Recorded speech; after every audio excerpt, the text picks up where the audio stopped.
Nós estamos dando início a mais uma reunião aqui no Instituto de Cultura Espírita do Brasil, o ICEB, o sonho de Deolindo Amorim, que esteve captando essa intenção, esse projeto do plano espiritual e trouxe o Instituto de Cultura Espírita do Brasil para nós como um instituto de estudos avançados de nossa querida doutrina.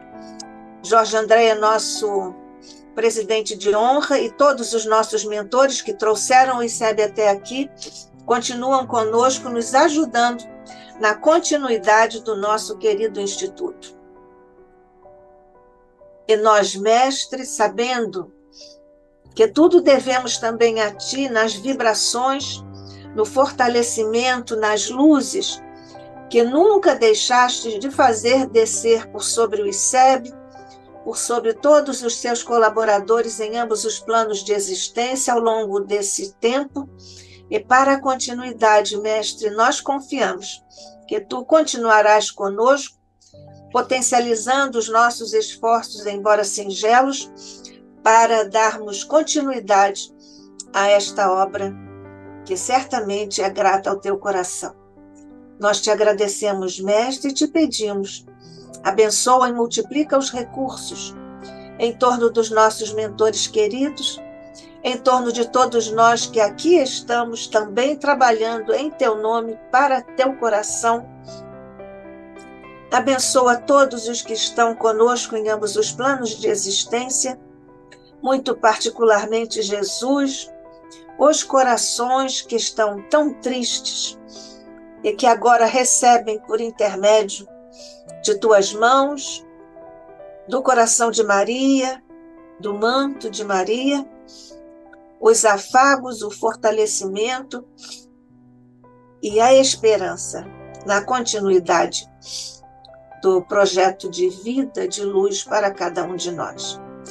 Nós estamos hoje também rogando, Jesus, a tua vibração por sobre nossa querida irmã, companheira, amiga Rosa Rita Martins, que vem hoje aqui mais uma vez trazer o fruto de seus conhecimentos, de suas pesquisas e de seu trabalho. Fica conosco, Jesus querido, hoje e sempre, sob o olhar de nosso Pai.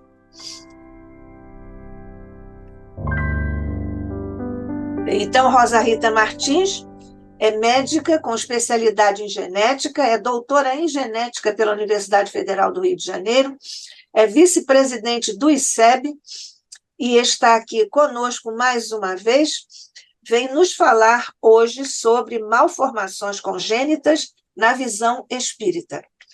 Rosa, como sempre, juntas, juntos todos, e somos todos ouvidos. Deus te abençoe. Boa noite a todos. Para mim é sempre uma satisfação poder participar do ICEB, principalmente quando entra na minha área, né, que é da genética. E eu, quando comecei na doutrina espírita, lá na década de 90, eu fiquei impressionada como a genética era citada nos livros espíritas, né, principalmente por André Luiz, né. Fiquei impressionada com Missionários da Luz, no capítulo que fala sobre a reencarnação, de ele falando que analisavam os cromossomas, analisavam os genes para programar a reencarnação de Sigismundo. Aí eu fui ver a data, né? O livro foi escrito em 1948, então eu fiquei pensando, nossa, eu nem sabia o que era genética nessa época, eu vim estudar tudo isso tanto tempo depois, e o mundo espiritual já citava. Então, o nosso tema de hoje, malformação na visão espírita, malformações congênitas. E assim, eu sempre gosto de repetir, né, o que nós somos, porque eu vou falar muito sobre anomalias de cromossoma e de genes que são os que regulam toda a diferenciação dos tecidos, toda a formação de nosso corpo. Então, lembrando sempre que nós somos espíritos habitando um corpo físico, Esse corpo físico ele é formado por trilhões de células divididas em todos os tecidos e órgãos.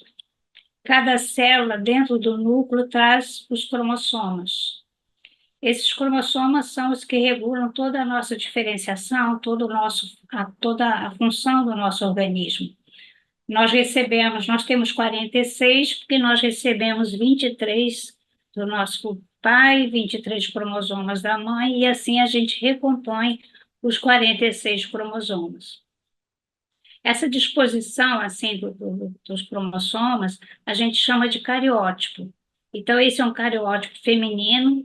Você vê que a gente, quando fala que são 23 pares, metade do pai e da mãe, você vê que você sempre tem dois pares iguais, o 1, o 2, o par 3, o par 4.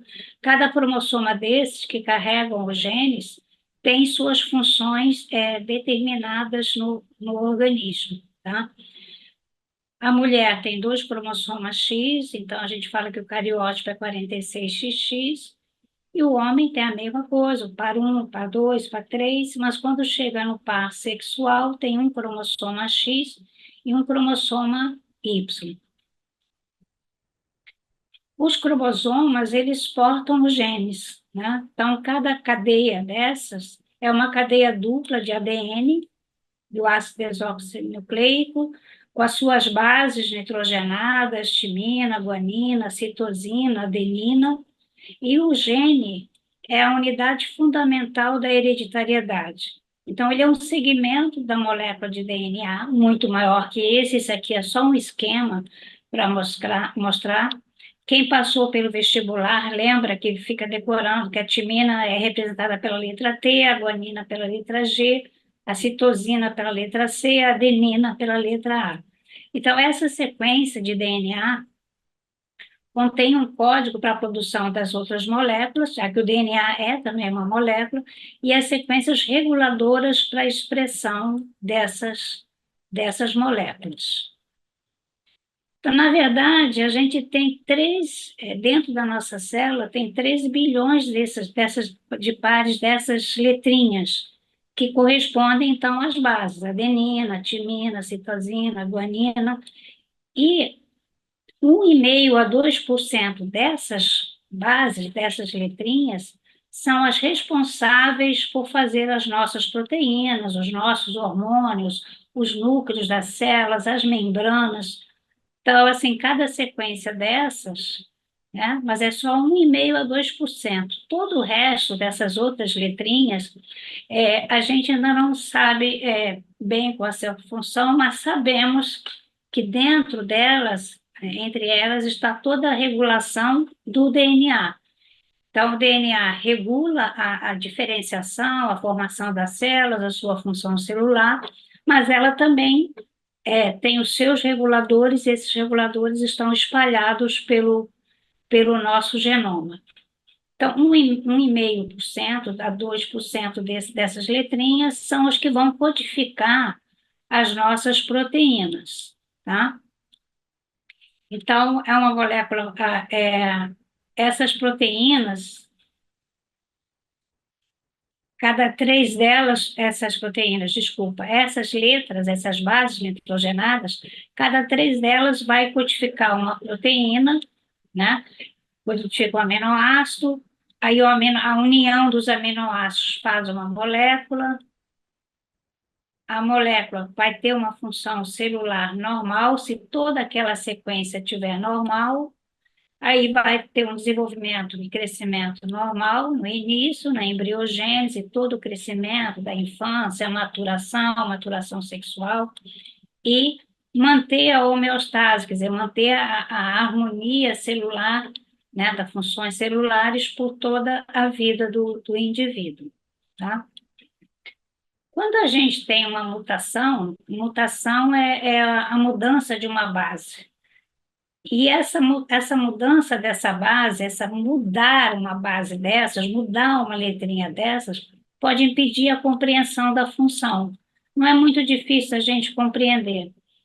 Se a gente usa a palavra pular, o verbo pular, né? Você fala assim, vamos pular corda. As crianças entendem exatamente o que é para fazer, né? Até os adultos que fazem atividade física. Mas se em vez do L eu tiver um X, a gente fala, vamos puxar corda. Já fica então difícil entender qual era o comando, qual era a função. Puxar não é pular, tá? Então, é a mesma coisa. Se a função normal era pular corda, se eu troquei a letra, em vez do L eu tenho X, não vou entender a função e não vou fazer a função que era para ser feita, tá? Isso às vezes fica até muito sério quando a gente fala de remédios, né? A diferença entre o nome Calman e Calsan é uma letra. Calman é com M, Calsan é com N, com S, tá? Calman é um calmante, né? Calsan é cálcio, é carbonato de cálcio. Então, você imagina uma letra de médico, às vezes, mal feita, que agora a gente vê menos isso. Mas eu, enquanto estava no hospital, ainda tive algumas vezes problemas com receitas que vinham na direção reclamar do médico que tinha escrito uma receita que a farmácia não entendia. Quer dizer, de vez em quando ainda acontece, né? Aqui a gente estaria trocando um calmante pelo cálcio, que não seria tão grave. Mas às vezes pode ser mais grave, porque tem o Sulfam, que é um calmante, e tem o Suplan, que é uma vitamina. A diferença entre os dois é só a letra. O Supam, que é o calmante, é com LP. O Suplan, que é a vitamina, é PL. Por isso que a gente tem que, quando o médico escrever uma letra que não se compreende, pede para o médico escrever em letra de forma. Então, assim, esse, na realidade, é o mecanismo da mutação. Você muda uma letrinha, por exemplo, você perdeu essa guanina, ou trocou ela por outro, né? Eu botei aqui um X, pode ter duplicado, pode ter perdido, pode ter mudado, não importa. O que importa é que eu vou ter uma molécula errada ou uma molécula ausente, né? Seja errada ou seja ausente, né? Se eu não tenho mais essa guanina nessa posição, eu vou ter todo o comprometimento da função celular. Pode levar a um desenvolvimento, a um crescimento anormal. Imagina que isso aqui fosse uma molécula do hormônio de crescimento. Se eu troco uma letrinha dessas, esse hormônio de crescimento não vai agir. E essa criança que tem essa mutação vai ter uma baixa estatura severa pela ausência do hormônio do crescimento. Mas dependendo de qual seja a função dessa proteína, eu posso ter só uma função celular alterada, uma imunidade comprometida, né? Uma função hepática comprometida, uma função renal comprometida, vai depender de qual é o ponto de mutação e qual é a função daquela proteína ou daquele hormônio. Então, assim, hoje a gente vai conversar então sobre as malformações congênitas. Elas existem na população geral em 3 a 5% e são mais frequentes no sexo masculino, né? Então, 3 a 5% da população geral tem retardo mental leve. E o retardo mental é mais frequente no sexo masculino. Lembra daquele cariótipo que eu falei que a mulher tem 2 cromossomas X, o homem tem um cromossoma X e um cromossoma Y. No cromossoma X, é um cromossomo onde você tem um grande número de genes responsáveis pelo desenvolvimento e pela função do cérebro. Como o homem só tem um cromossoma X, ele só vai expressar aquele cromossoma X. Como as mulheres têm 2 cromossomas X, elas sempre vão contrabalançar um que tem uma mutação com aquele que não tem a mutação. Então, ela vai ter uma maior variabilidade dos genes que são carreados pelo cromossoma X. Por isso que o déficit intelectual é mais frequente no sexo masculino. 3% das crianças nascidas vivas têm uma malformação congênita.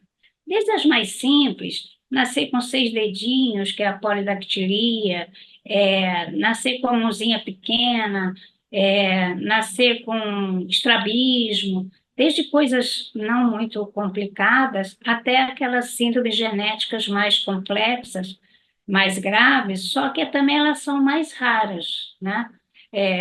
A gente, quando fala de síndromes ou de mutações genéticas ou de outras síndromes assim mais severas, a gente está falando muitas vezes de condições que são 1 para 20 mil, 1 para 50 mil, dependendo da síndrome, tá? 0,6% das crianças, quer dizer, 6 para mil, tem uma anomalia nos cromossomas, né? Então, em vez de 46, elas podem ter 45 ou 47, né? Ou às vezes até 48 cromossomas, dependendo do cromosoma que está envolvido. E a gente, no ambulatório, a gente aprende a dizer que a maioria das malformações congênitas não são herdadas, né? A gente sabe disso. A criança nasce com uma mutação genética ou nasce com uma anomalia cromosômica, mas os pais são normais, né? Ela não herdou dos pais, a maioria dessas condições não é herdada. Nós dizemos, ó, isso aqui aconteceu ao acaso, mas dentro da doutrina espírita a gente sabe que não é ao acaso, às vezes é uma necessidade ou uma programação daquele espírito que está reencarnando, né? Então, por isso que eu botei esse será, né? Dentro de um ambulatório, a gente não tem, se a gente não consegue achar uma causa que determinou aquilo, a gente diz que foi o acaso. Dentro da doutrina espírita, a gente sabe que nem sempre, às vezes aquilo realmente estava programado e determinado, tá? Mas, assim, o que a gente entende como causa? Pelo menos causas físicas, né? Não causas espirituais. Causas físicas das malformações congênitas. É sempre genético? Não, não obrigatoriamente. A avaliação genética da criança pode estar normal e ela nasce com uma complicação ou até com uma síndrome, que síndrome, a palavra síndrome significa associação de sinais e sintomas, quer dizer, é uma associação preferencial de alguns sintomas, por exemplo, baixa estatura, com uma formação de dedos, com uma formação de membros superiores ou membros inferiores, quer dizer, a síndrome genética é a associação de sinais e sintomas. Mas eu comecei a etiologia aqui das malformações congênitas pela exposição intraútero a um fator externo que interfere no desenvolvimento do feto. Essa é a definição de teratógeno. Quer dizer, são crianças que são geneticamente normais, né? Mas que foram expostas a uma substância ou a um fator teratogênico que interferiu na função daquele genoma e por isso a criança nasce com malformações. Pode ser por alteração dos cromossomas, né, que eu falei, 0,6%. Pode ser pela mutação de um gene ou até de mais de um gene. E pode ser pela interação entre uma susceptibilidade genética e fatores ambientais, que é aquele conceito de epigenética. Você pode ter um genoma normal, mas durante essa gestação a criança pode ser exposta a um fator tóxico e a partir daí ela vai ter malformações. Dentro desses fatores teratogênicos, a gente sempre tem que lembrar das doenças maternas, tá? A doença principal é o diabetes gestacional, porque o diabetes é uma doença prevalente na população geral.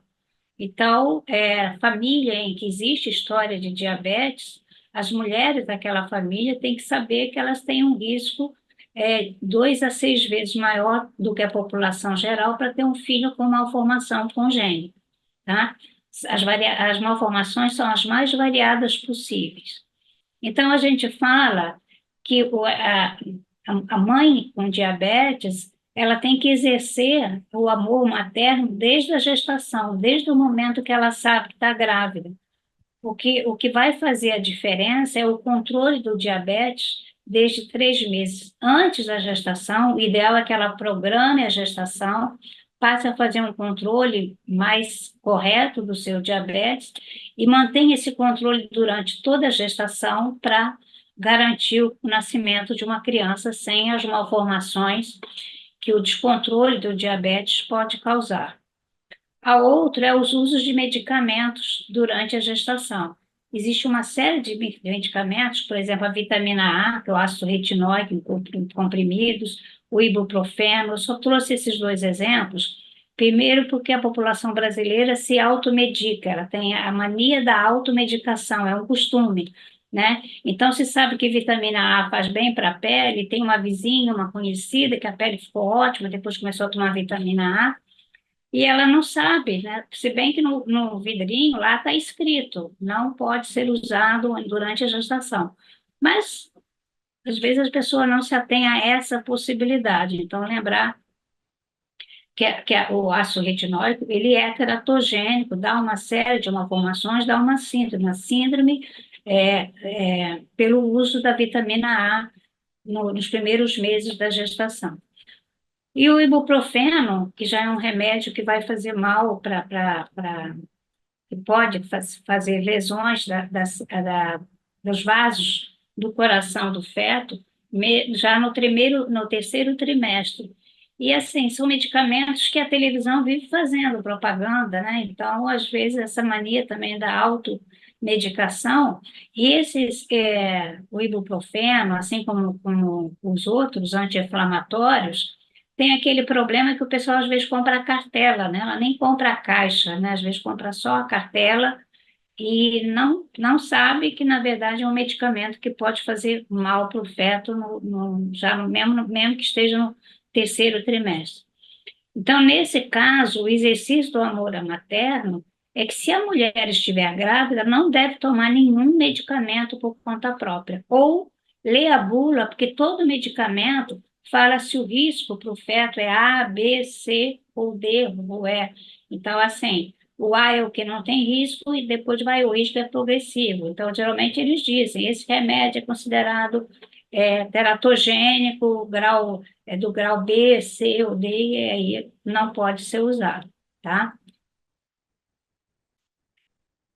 A outra síndrome que eu trouxe o exemplo, que não é genética, na realidade, o que pode ser genético é a susceptibilidade, mas não é causada nem por mutação, nem por anomalia cromosômica, mas pela ingesta de álcool durante a gestação. Nunca se sabe, nesse caso aqui, quem vai ser sensível vai ser a criança que está sendo gerada. E a gente não tem como avaliar se a criança vai ser mais ou menos sensível. Se ela for sensível ao álcool que a mãe ingere, né, ao vinho, às bebidas destiladas, ela, em vez de ter um cérebro normal, ela vai ter um cérebro pequeno, ela vai ter microcefalia.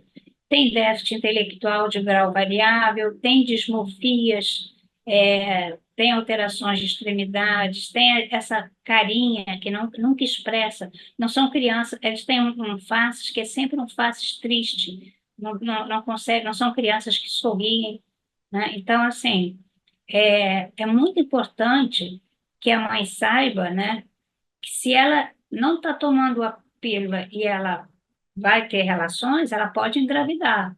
Então, é melhor que nesse período, depois dessa relação, que pelo menos ela tenha certeza antes se ela engravidou ou não e não consuma álcool, principalmente nos 3 a 4 meses. Mas lembrando que o desenvolvimento do sistema nervoso central, do cérebro, é durante toda a gestação. Por isso que o álcool é proibido durante toda a gestação, porque ela pode fazer mal para o bebê, independente se a mãe está no terceiro, quarto, quinto, sexto mês de gestação. O outro, eu até confesso que durante alguns anos eu até tirei as infecções desse material, das infecções congênitas, né?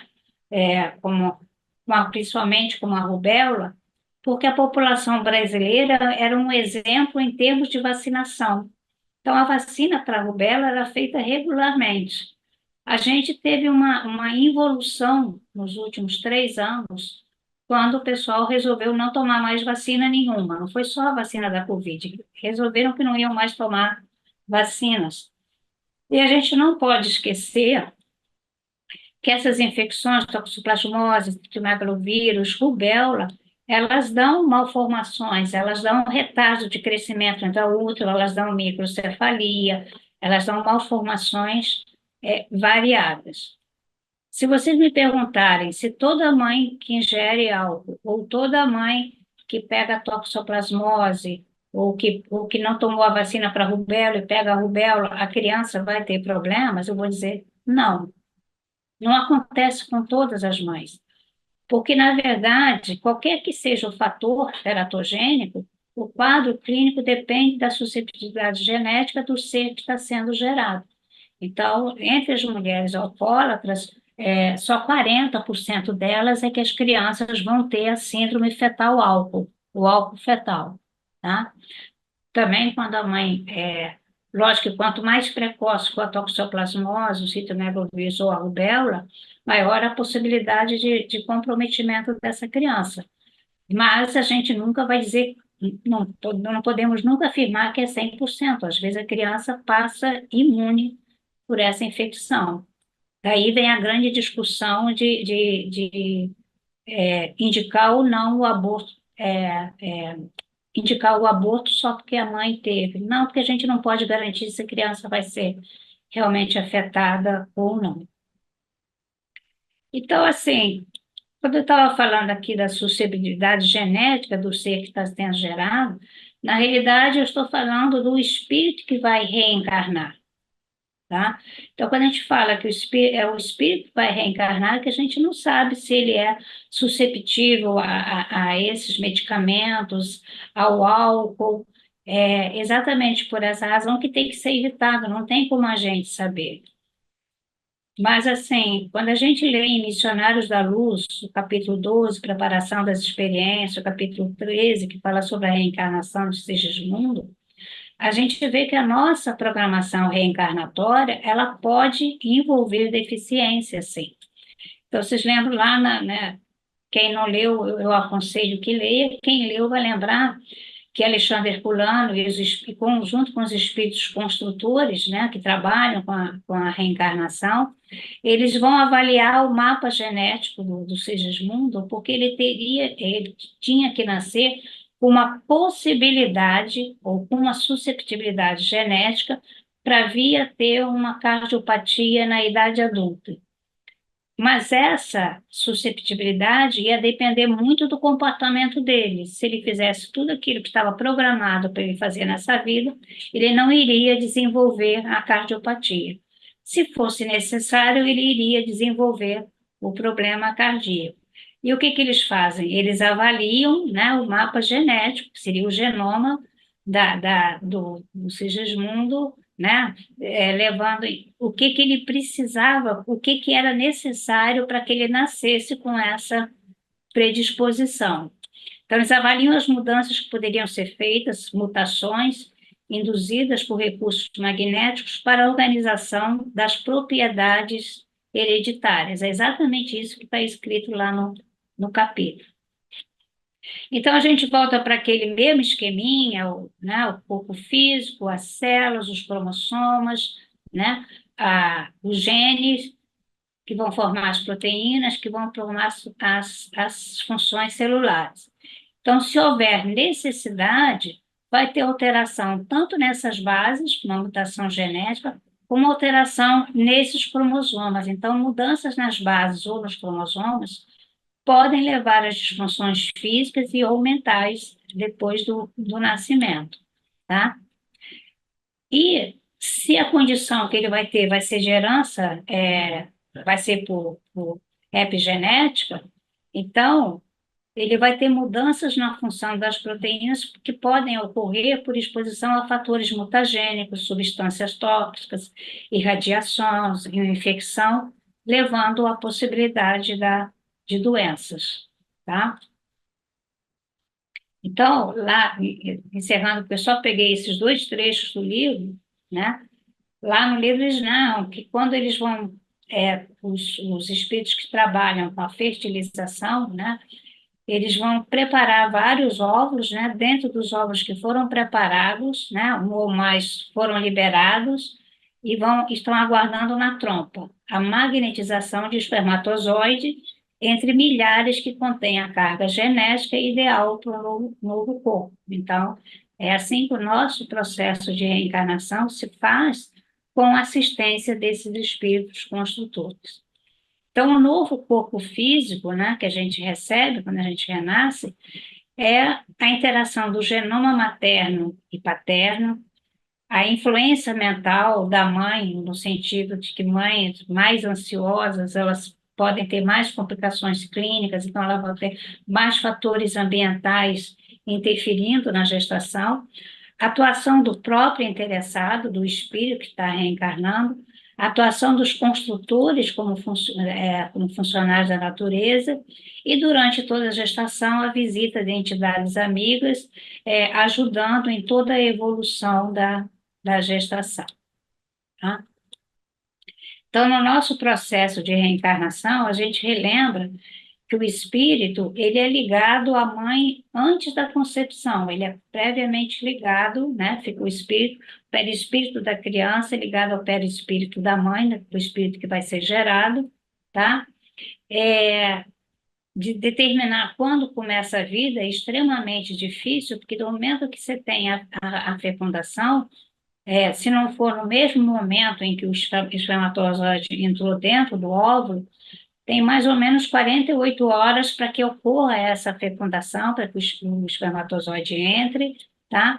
E do momento que ele entra na célula, você começa a dividir as células, com 2 semanas está preso na parede do útero, né? Começa a ter aquela ligação com a mãe, com 3 semanas, esse embriãozinho, né, ele já tem células cardíacas e já tem células do sistema nervoso central. Então, a gente não pode dizer que ele não seja um ser, ele já é um ser, no sentido que ser é aquele que tem vida, tá?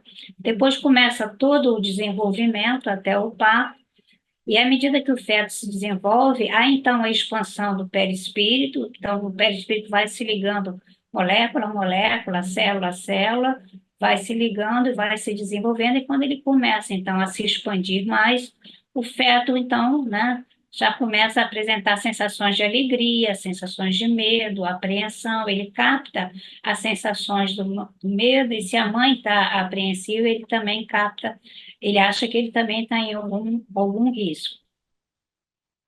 Mutações genéticas, elas podem acontecer antes da concepção, nos gametas, durante a gestação, ou em qualquer época da vida do reencarnante, né? Quando a gente desenvolve um câncer, isso não é nada mais do que uma mutação genética naquelas células que levam a uma desordem, né, na multiplicação celular, que começa a se multiplicar demais e daí desenvolve o câncer.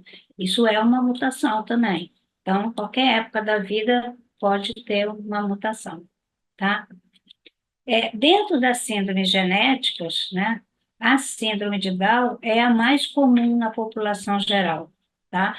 Então, a causa mais comum de deficiência intelectual é 1 para 800 nascimentos, ocorre em todas as idades maternas e paternas, mas, assim, há maior risco para as mães com acima de 38 anos, quer dizer, você sai desse risco de 800 e começa a subir um pouquinho mais, e os pais acima de 52 anos. Então, pela possibilidade das células dos gametas não se dividirem os cromossomas de maneira correta, e aí acaba levando que em vez de 46 cromossomas, a criança tem 47 cromossomas, e em vez de ter um cromosoma de cada par, ela tem 3 cromossomas do 21, que é a trissomia do cromossoma 21.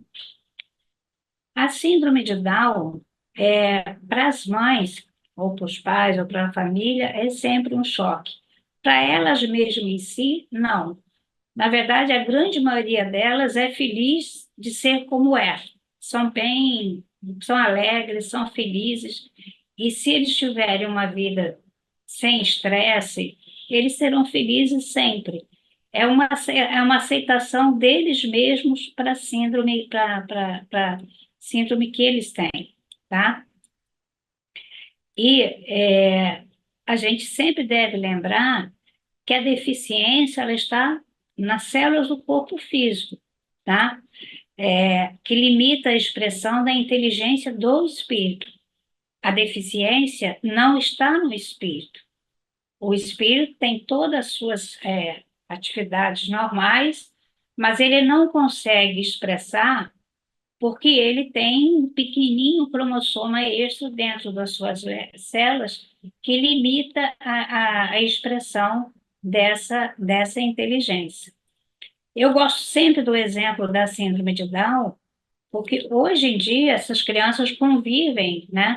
Elas convivem dentro do meio social, nas escolas comuns, e elas é como se elas também progredissem cada vez mais. Quanto mais elas fazem parte da sociedade, quanto mais elas frequentam o que as crianças sem síndrome de Down frequentam, as escolas, as atividades, a dança, as aulas de computador, as creches comuns, mais elas se desenvolvem, né? Como assim, como a boa aceitação e o amor que envolve, né, essas famílias e essas crianças é um fator epigenético positivo para o desenvolvimento dessas crianças, que é totalmente diferente do que era 50 anos atrás, onde essas crianças, às vezes, eram até internadas e não participavam da vida da família, o que era um erro, né? Se a gente for lá no livro dos Espíritos, a gente vai ver que quando ocorre a união do espírito ao corpo físico, este mantém os seus atributos de natureza espiritual, mas a capacidade de expressá-los quando ser encarnado depende dos órgãos do corpo físico que anima. Então, na realidade, a gente recebe espíritos normais, limitados pela deficiência genética que eles sejam portadores. Na 369, lá no Livro dos Espíritos, a gente lê: os órgãos são os instrumentos da manifestação das faculdades da alma, manifestação que se acha subordinada ao desenvolvimento e ao grau de perfeição dos órgãos, como a excelência de um trabalho, o estar a da ferramenta própria para sua execução. Então, assim, a deficiência intelectual de um encarnado não tem nada a ver com ele como espírito. Como espírito, ele é normal, tá? Os espíritos que animam o corpo de um deficiente intelectual não são de natureza inferior. Geralmente são mais inteligentes do que se pensa e sofrem com a insuficiência dos meios que têm para se manifestar, como o mudo sofre por não poder falar. Não é na síndrome de Down, mas existem outras síndromes genéticas onde o comportamento, assim, a possibilidade de expressar conhecimentos, expressar sua inteligência são maiores. E, às vezes, em outras síndromes genéticas, em outras anomalias cromossômicas, a gente sente, às vezes, lidando com eles, a gente sente a revolta dentro deles, né? Às vezes são mais agressivos, coisas que na síndrome de Down são muito raras, né? Estão sempre zangados, quer dizer, às vezes, quer dizer, esse comportamento também é muito do próprio espírito, na verdade, tá? Em relação às mutações genéticas, né? Dei um exemplo de anomalia de cromossomo. Em relação às mutações genéticas, quando só muda, às vezes, só uma letrinha, né? A gente, quando estudava para o vestibular, estuda ainda, né? Quem estuda ainda hoje aprende que você tem condições que são recessivas, que tem que receber um gene do pai e um gene da mãe. E tem condições que basta um gene para que a condição se expresse. Antigamente a gente falava, tem o Azinho, então é recessivo. Se tem o A grande e o A pequenininho, então o A grande é porque é uma condição dominante, tá? Eu peguei como exemplo dessa condição as displasias ósseas, quer dizer, crianças que nascem com esqueleto, com as deficiências são extremamente variadas, são mais de 400 formas de displasias ósseas, mas a mais comum é a condroplasia, que é essa que a criança nasce pequena, tem essa proeminente, o frontal proeminente, né? Tem os membros curtos, o pescocinho curto, mas existem outras formas, como esse aqui, que tinha deformidade das pernas. E o que eu eu gosto desse slide por quê? Porque, na realidade, mostra que são as condições genéticas sempre existiram no nosso planeta, na humanidade, tá? Então, esse aqui é da antiguidade, essa aqui eu esqueci de pegar a referência da foto, mas é uma pintura da Idade Média, né? Então, assim, até hoje nascem crianças com essa forma que é a condroplasia, tá? Que é a forma de displasia óssea mais comum. Quando o pai é portador, ou a mãe é portadora, porque é aquele azinho, né? E se ela der o azinho pequeno, a criança vai ser normal. Se ela der o azinho grande, a criança vai ter a condroplasia. Só que que é 1 para 15 mil nascimentos, a incidência de acondroplasia na população geral, só que a maioria não é herdada. A maioria aparece por mutação recente. Os pais são normais e a criança nasce com nanismo. É lógico que desde que a criança nasce com nanismo, ela vai poder transmitir essa condição para 50% quer dizer, não é bem assim a conta. A conta é assim, essa menina, cada vez que ela engravidou na idade adulta, para cada gestação dela, ela tinha a possibilidade de dar o A grande ou o A pequeno. Então, ela pode ter tido outros filhos com nanismo, pode não ter tido nenhum filho com nanismo, sempre ia depender do gene que estava naquele óvulo. Então, lembra, vem daí a importância daquilo que os construtores espirituais fazem no processo da reencarnação.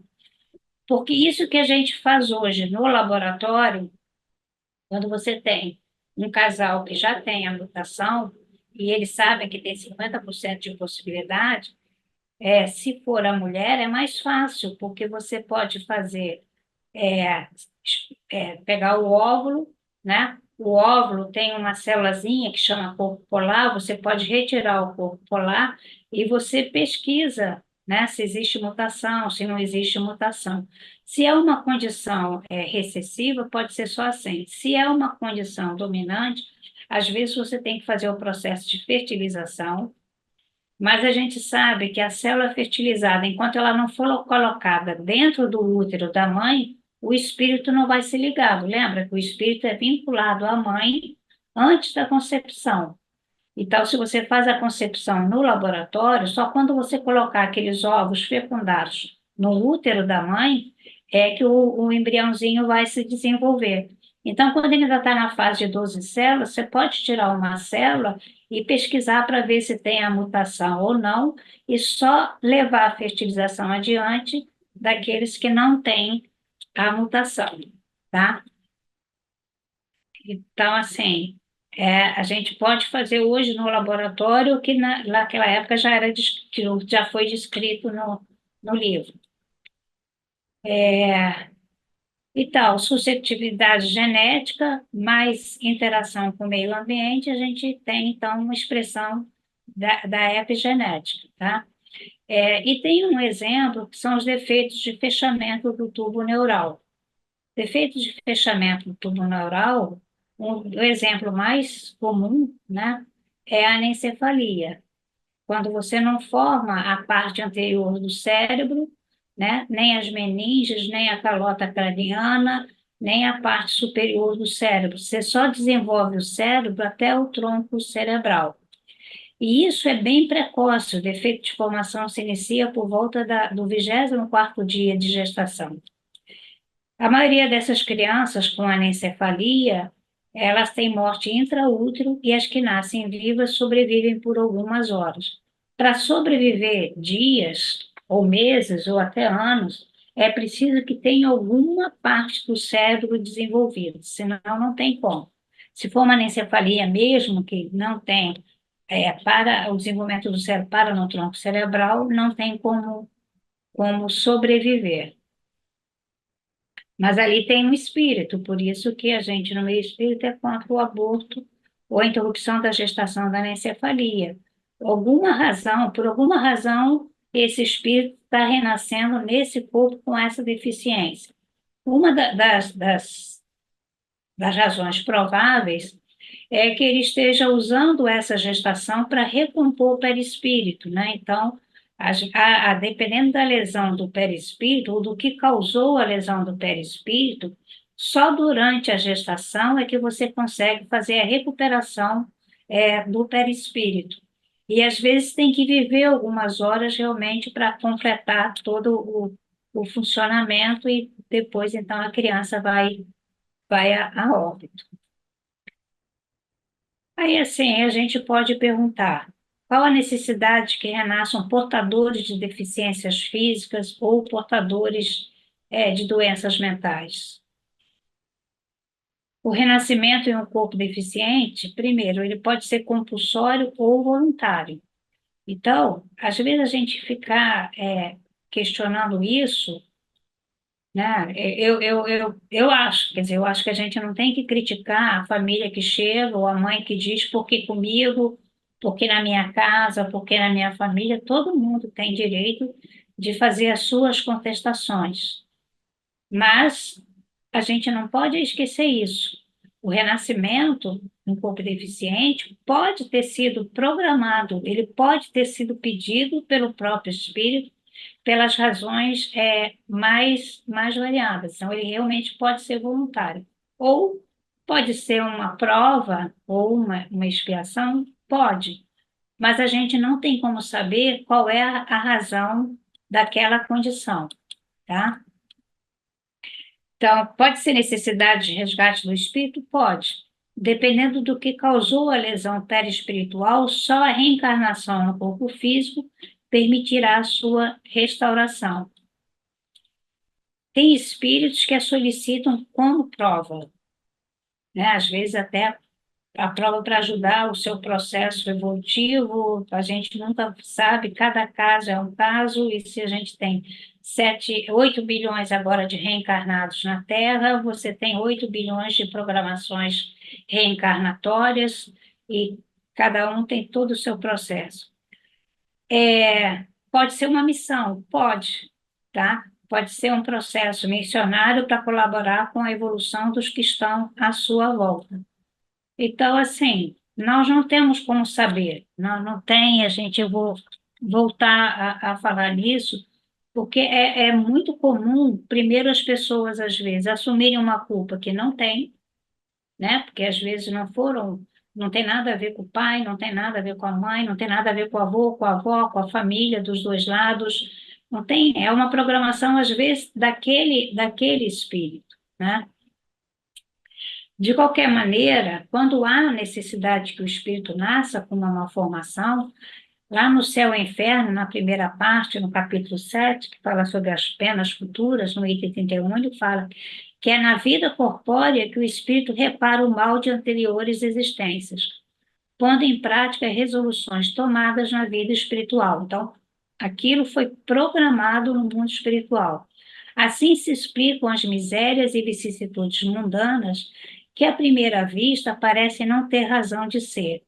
Justas são elas, no entanto, como espólio do passado, herança que serve à nossa romagem para a perfectibilidade, para a perfeição, né?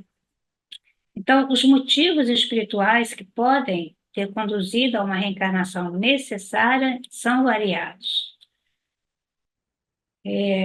Espíritos não raro inteligentes, mas que usaram mal a sua inteligência, né? Usaram a sua inteligência para fazer o mal, usaram a sua inteligência para criar armas de destruição em massa, para criar vírus, ou, ou, ou substâncias, né? Para serem usadas como armas biológicas em guerras. Espíritos com a consciência culpada por crimes praticados em vida anterior, que se autopunem desestruturando suas células perispirituais.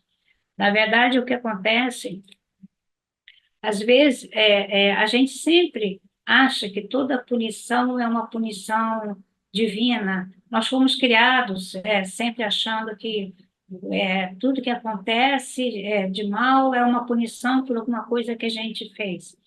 E, na verdade, é o próprio espírito que tem a consciência de culpa, né?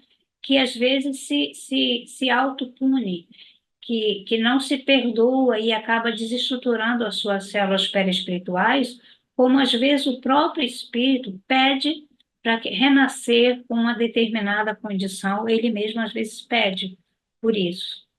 Então, eu vou dar um exemplo que está no livro Memórias de Suicida, da Ivone Pereira Amaral, que é a história de Sobral, né?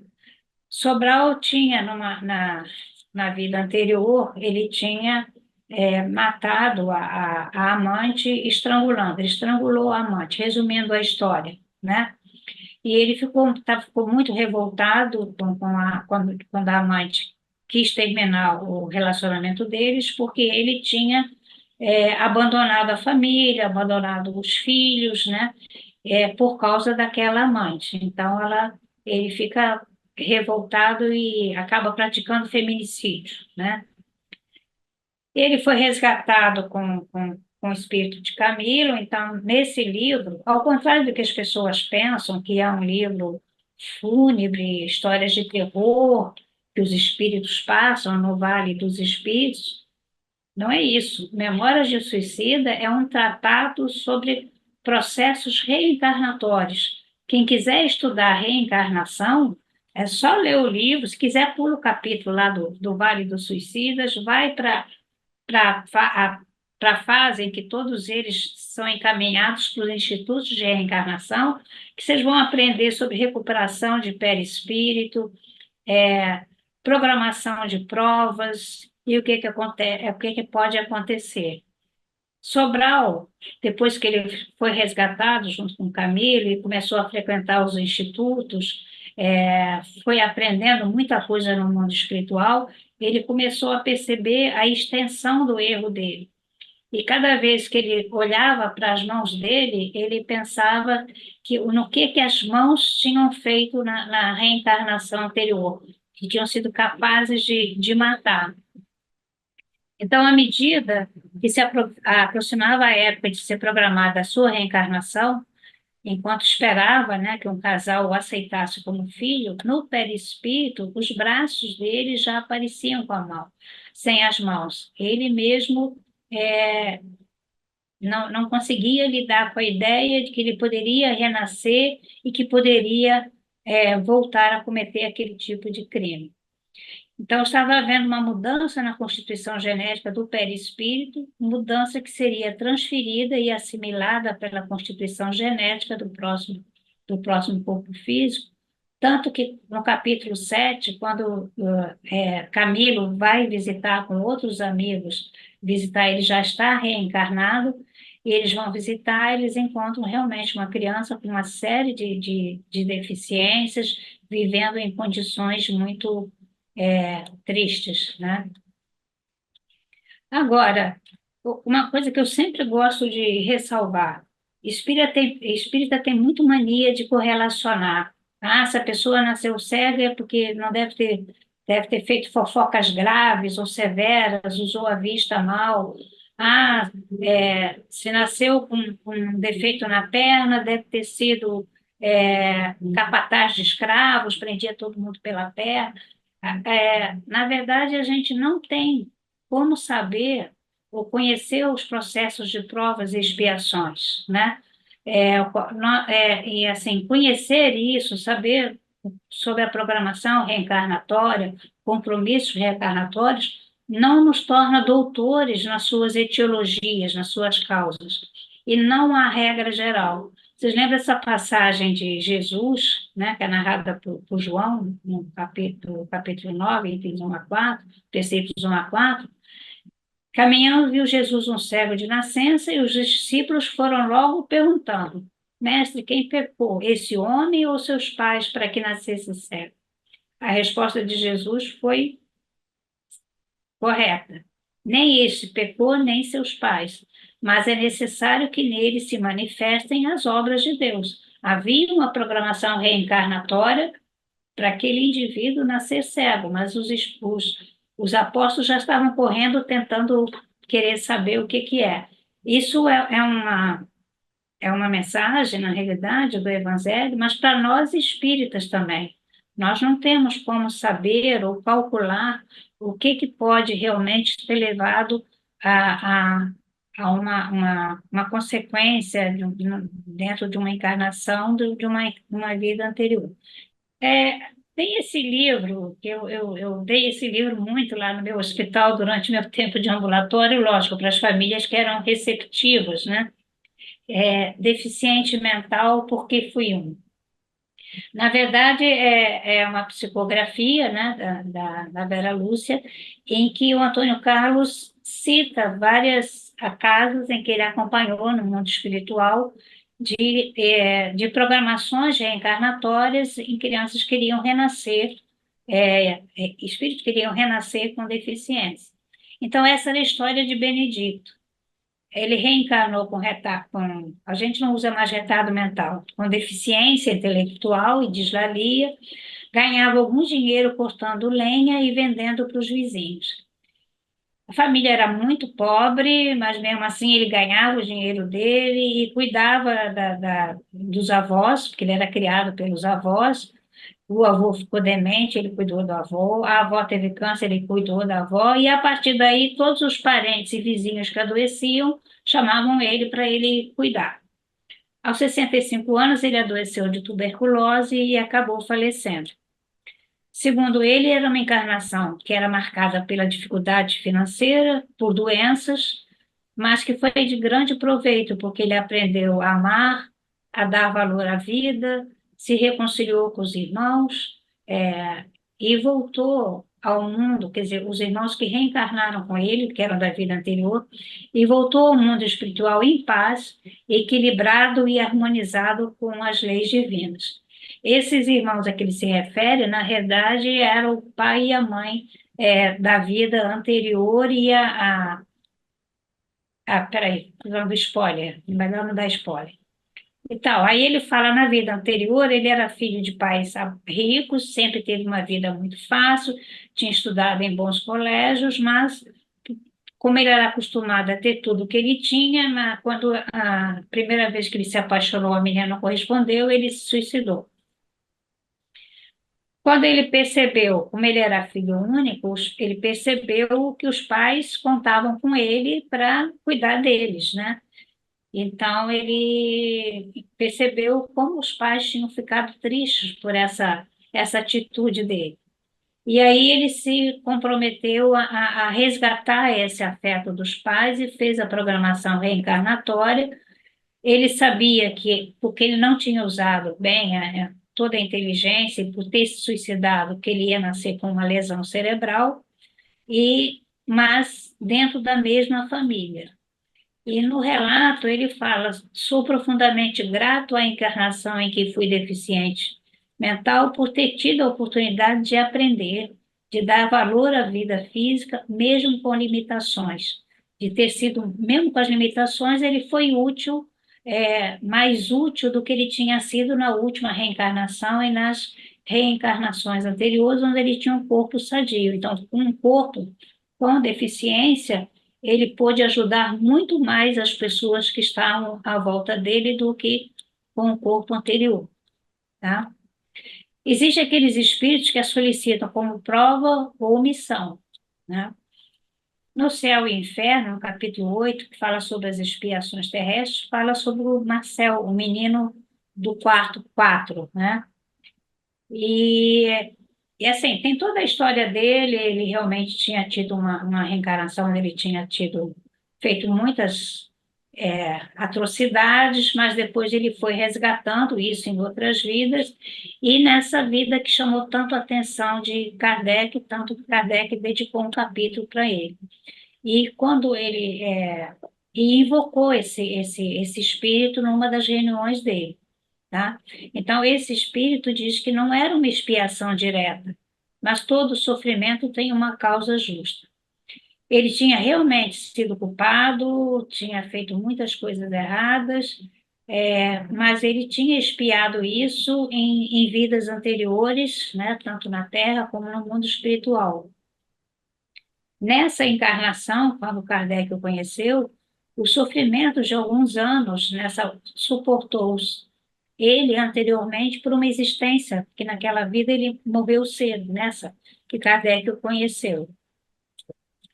Então ele fala, por meu arrependimento, reconquistei a graça do Senhor, o qual me confiou muitas missões, inclusive a última que bem conheceis, e fui eu quem a solicitou, para terminar a minha depuração. Então, na verdade, aquele menino que chamou tanta atenção de Kardec, por ser muito entrevado, mas era uma coisa interessante, porque as pessoas se aproximavam daquela caminho onde ele estava e viam ele todo deformado e queriam consolar. Só que ele começava a conversar com as pessoas e as pessoas saíam de lá melhores do que tinham entrado, mostrando que realmente ali, naquele corpo disforme, tinha um espírito mais evoluído. Então, assim, ainda tem esse exemplo da espíritos que a solicitam, então, como prova a missão com o objetivo de colaborar com a evolução do que estão à sua volta. Tá? Quem tiver a oportunidade, lê esse livro, Castelo das Árvores Feridas, que no capítulo 22 fala exatamente sobre espíritos que não tinham mais nada a resgatar, que poderiam renascer em corpos saudáveis, mas que passam por cirurgias que são feitas lá no mundo espiritual para modificar o perispírito para nascerem com deficiências. E são eles mesmos que pedem essas deficiências e eles renascem por amor aos que seriam seus pais e parentes próximos. Então, eles fazem isso porque eles têm convicção que se eles nascerem com alguma deformidade, com alguma deficiência, de alguma maneira eles vão mobilizar a família, os pais ou os avós ou os parentes mais próximos e vão poder fazer do exemplo deles na forma de lidar com a deficiência, fazer com que todos possam melhorar, tá? São inúteis as reencarnações em corpos físicos deficientes? Eu acho que dá para entender que não, né? O modo como o indivíduo com deficiência ou seus familiares se comportam durante essa reencarnação vai interferir positivamente nos seus processos evolutivos.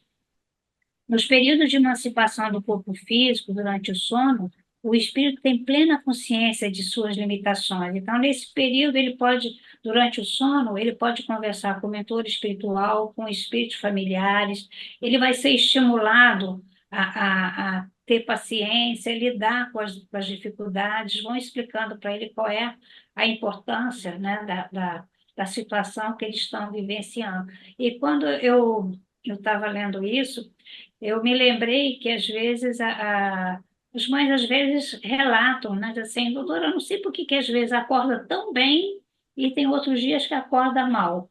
Aí eu fiquei pensando, aí eu falava assim, não, é porque nesse dia que eles acordam bem é que porque eles tiveram bons sonhos, alguma coisa aconteceu que deixou eles felizes, por isso eles acordam bem, né? Porque se a pessoa não tem conhecimento da doutrina espírita, não tem como você dizer, não, é porque durante o sono ele encontrou com o anjo da guarda, ou com o espírito familiar, com a avó, o avô, foi consolado, foi estimulado a... Não. Então, eu dizia, não, é porque teve bons sonhos durante o sono e ele ficou tão bem que ele acordou mais calmo, melhor, mais tranquilo, tá? Bom, então era isso que eu queria trazer da minha experiência de tantos anos no ambulatório de genética e estudando a doutrina espírita, né? Há tanto tempo. Ô, Rosa, é um, é um relato e um estudo aprofundado com a autoridade de quem viveu, acompanhou essas Tem. histórias que você trouxe, naturalmente com o aval do seu estudo, da sua especialidade em genética, o que é extremamente rico para todos nós. Isso merece até um opúsculo, viu? O livro que eu vou escrever um dia. Não, esse aqui já é outro. Tem aquele outro, e ainda tem esse. Então, esse já é o segundo, viu? Começa por esse que vai ser mais rápido, e depois você se anima para o outro, né? Mas, Rosa, isso é realmente um estudo rico para o ICEB, atendendo à natureza do ICEB, que é de estudos avançados, e você traz o concurso da sua especialidade e da sua vivência de campo no Instituto, não é?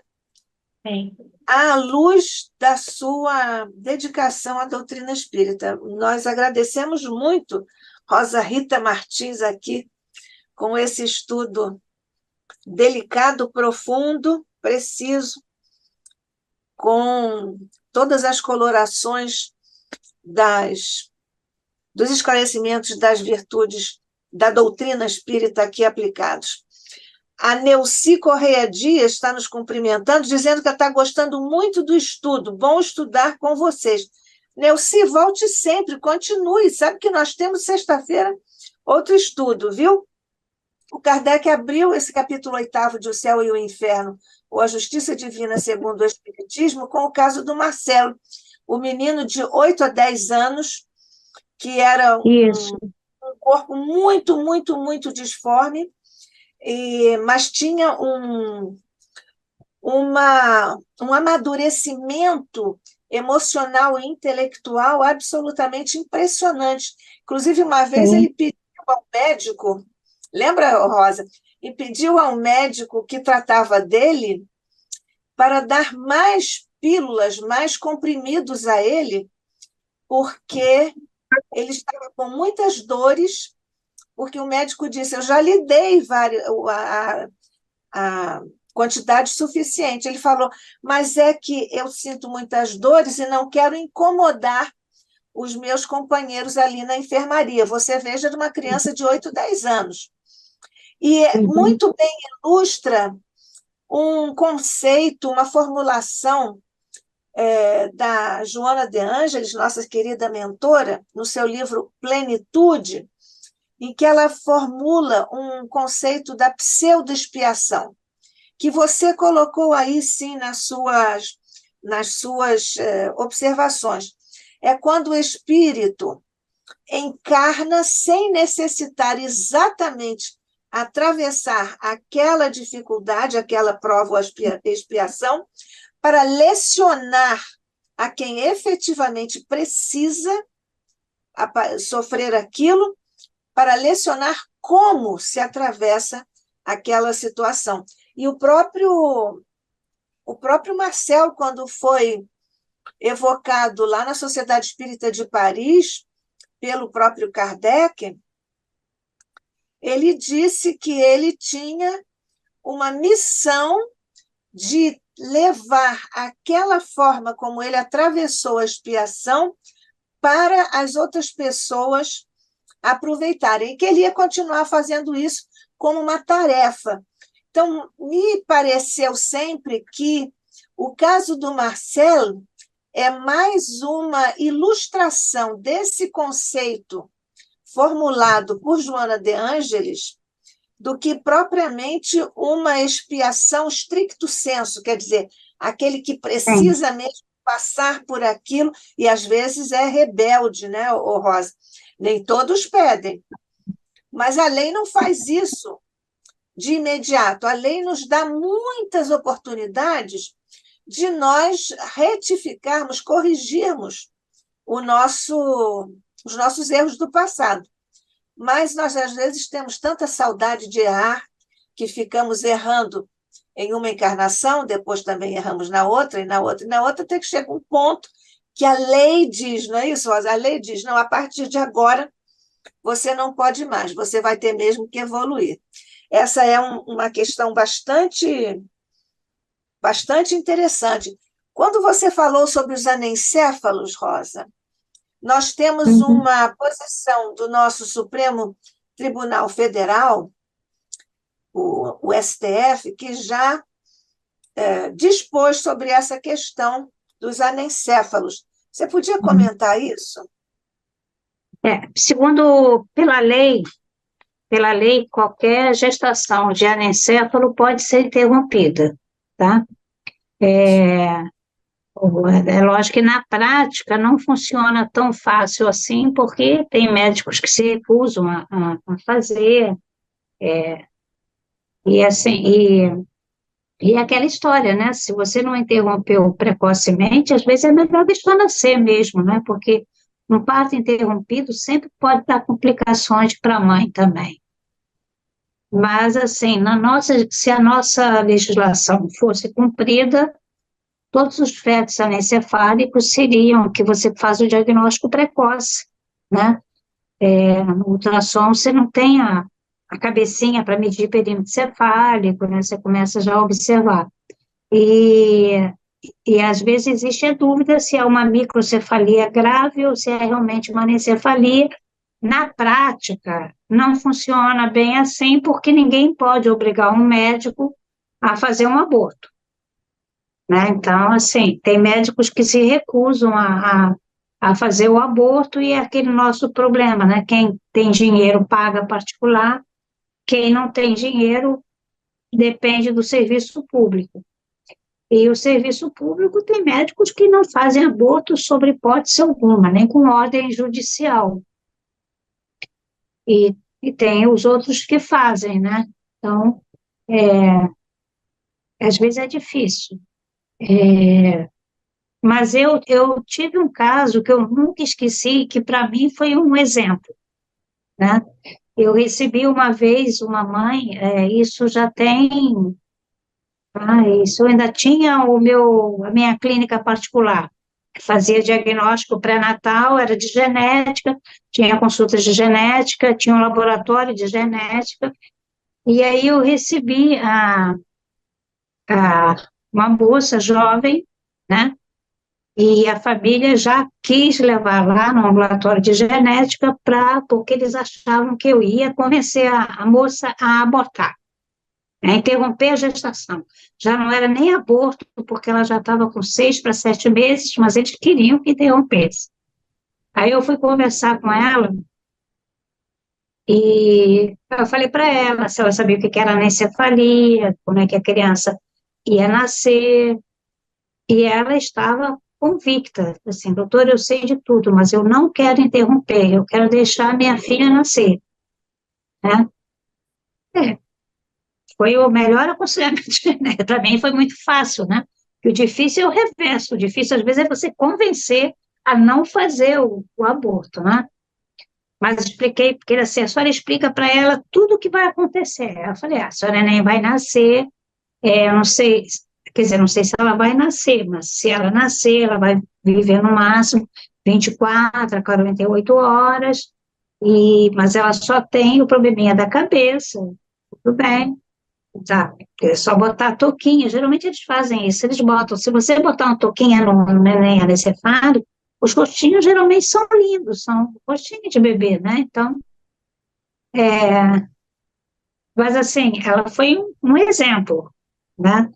E ela, sim, convicta que não ia abortar. Eu falei, não, tudo bem, vou só te explicar, mas a decisão realmente é sua e você tem o direito de decidir. Não era exatamente isso. A mãe dela me olhou com uma cara feia, não era exatamente isso que a mãe queria que eu fizesse. Mas, assim, era uma atitude tão bonita dela, assim, ela disse, doutora, mas eu quero ver a carinha da minha filha, eu quero ver, eu tenho esse direito, eu quero esperar ela nascer. Na hora que ela quiser nascer, se ela quiser nascer com 7, 8, 9 meses, mas eu quero esperar. Ah, tudo bem. Você veio aqui, eu só estou te explicando para você saber como é que vai evoluir tudo. Né? Tá? Vou pensar em tudo que a senhora falou, mas para mim foi um exemplo assim de amor, né? Porque era um pessoal que não dependia de ordem judicial, né? É porque ela realmente não queria interromper, tá? E levou a gestação, sim. Tá? Isso era amor, Ô, isso era Rosa, realmente amor. qual era a faixa Foi? etária dessa futura mamãe? A Não, faixa ela era etária dessa novinha, futura ela mamãe. tinha 22 ou 23 anos. Ela era jovem, era primeiro filho e era jovem. Mas as duas famílias, a dela e a do marido queriam que interrompesse, né? E, mas ela disse, não, a senhora não me deu nenhuma razão para eu interromper. Eu falei, mas eu não tenho que dar razão. Uma consulta, você não tem que dar razão nem para interromper, nem para não interromper.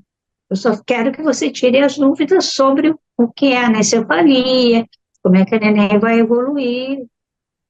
Ela disse, não, eu já parei de fazer enxoval, só tenho a roupinha mínima.